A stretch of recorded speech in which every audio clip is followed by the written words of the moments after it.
当然，关闭往来不止品质优良，而且拢经过严格安全检验。特别今年，台南邮局为了消停往来过龙，持续甲关闭农会合作，透过邮购网络商城涨价来销售，而且每销一箱得捐10块互弱势团体。每一箱我拢会捐10块出来吼。啊，今年吼，阮是经咱的基督教芥菜总会吼来帮助咱的弱势的团体吼所以讲，因对阮嘛是有一种感谢啦。阮是甲伊讲，迄是阮本来应该阮应该做吼。所以我希望讲，今年咱乡亲好朋友咱各位农民众会当踊跃来订购订愈济，阮卖愈济，阮就捐愈济。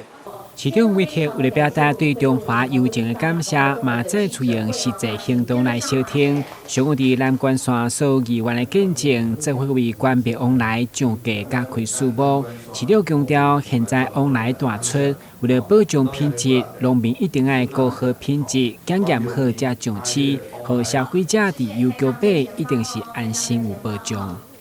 为了要顾咱的品质，咱就爱照过来，等下熟，等下检验 OK。来当上市，这就是对消费者上大的保障。就是因为安尼，所以咱的订单会当小等一下这个等台咱农民开始大出，即马开始啦，因为3月底就开始大出啦，陆续出来了，这订单就当消费掉就会当消化掉。当然感谢咱邮局能够挺农民真侪农产品拢甲邮局合作，即马通路拍足开的因为。邮局是政府的机关，大家感觉邮局上架的这些物件都是有保证的、有保障的加上咱有做生产履历